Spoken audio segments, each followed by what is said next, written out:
Good afternoon. I'm still reporting on the coup. This year is critical for the Republican National Committee to step up and counter the illegal electioneering activities nationwide of the far left. Lara Trump has a good head start, but she has only been on the job 1 month. She appeared on Maria Bartiromo's show on Sunday morning, and she's making progress, but not nearly enough yet. A new poll from Emerson College and The Hill shows President Trump leading President Biden in 7 swing states that account for a total of 93 electoral votes. Joining me now with more on the presidential race is co-chair of the RNC, Lara Trump. Lara, good to see you. Thanks very much for being here. And I want to start right there because President Trump seems to be fitting in, a bodega here and the fire department of New York there, trying to fit in campaign stops whenever he can. But the majority of his time is in a courtroom. How are you raising money and putting President Trump in front of donors if he's got to be in New York all day long?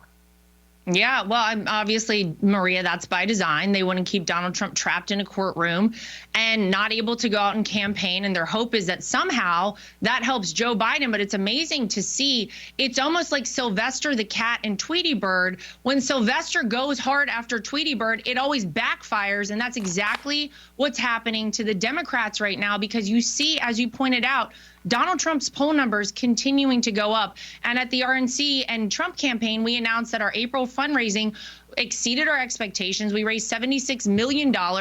And the beauty of that is the average donation, Maria, is under $30.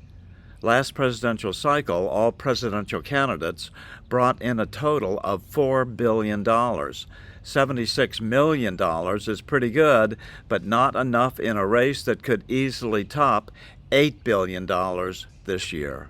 People are donating their money, DonaldJTrump.com, if anybody wants to support us, because they understand what is at stake right now. So you're right. We get the weekends and we get Wednesdays, typically, with Donald Trump, the candidate, to go out and campaign. But he does these incredible stops. He goes, as you just pointed out, to the bodega in Harlem and gets a crowd Joe Biden couldn't even dream of. He goes and interacts with the FDNY, with construction workers at 6:30 in the morning. It is earned media that Joe Biden will never get. He cannot do these kind of stops because no one will show up for him. The energy behind Donald Trump is palpable across this country. We just had a poll yesterday come out showing that the state of Washington right now, Donald Trump is leading by 1 point, so it's within the margin of error, but nonetheless leading Joe Biden. That tells you where this country is. We need Donald Trump back in the White House, and the lawfare and the communist tactics the Democrats are employing are backfiring. Look, I think people want to see one-on-one Trump, Biden on stage for a debate with enough time to put their vote in. But I believe the first debate happens after the early voting begins. It is imperative to see these two men on a stage, to see these two candidates who want to not just lead our country, but be the leader of the free world, head to head, face to face on a debate stage. We need to hear from them, not only about what they accomplished in their presidencies, because we can compare 2 presidencies at this point, but their vision for the future of this country. The truth is, we all know Joe Biden can't do it. His campaign has been very reluctant to even comment on this. But as you point out, the Presidential Debate Commission has the first debate starting weeks after early voting, Maria.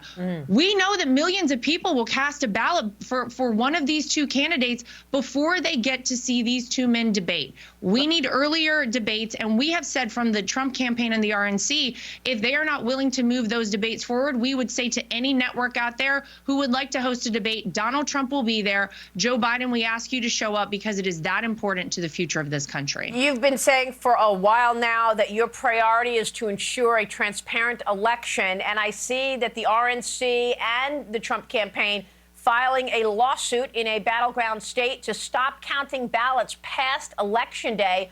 What are you doing with regard to suing Nevada right now? Yeah, well, that's exactly right. You cannot have ballots counted, Maria, after elections are over. And right now, that is one of the many lawsuits we have out across this country to ensure that just that happens, that we have a free, fair, and transparent election. So in Nevada, as you pointed out, we are saying we want on election day that to be the last day that mail-in ballots can be counted. And we've been very successful in a lot of lawsuits. A couple weeks ago, we won a big lawsuit in the state of Pennsylvania. They wanted to take off dates from mail-in ballots. Of course, the Democrats, in an effort to make it easier to cheat. We pushed back on that. We won, and that set precedent for the entire country. So whether it's Nevada, whether it's Pennsylvania, or whether it's in New York City, where we actually just had a big win, they were trying to encourage 800,000 non-citizens to vote. We had a bipartisan effort led by the RNC. We won there. They are not going to be able to do that. And we are doing those things all across the country because we can't be reactive. We have to be proactive. We have to look at this well ahead of Election Day and the election season that we now have in this country. We're doing everything from the RNC to ensure that that happens. So what else can you tell us specifically that you're doing right now to ensure a transparent and free election in November? What, 5.5 months away now? Yeah, it's closing in fast, and we have everything working at the RNC and the Trump campaign.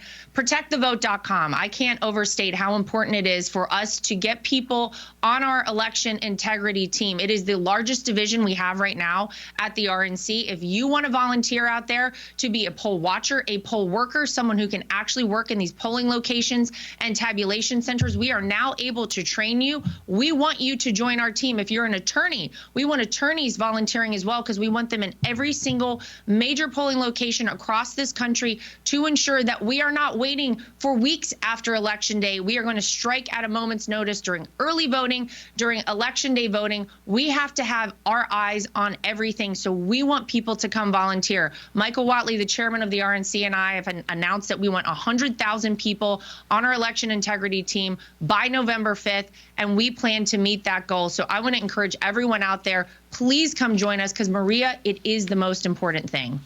I'm still reporting from just outside the citadel of world freedom. Good day.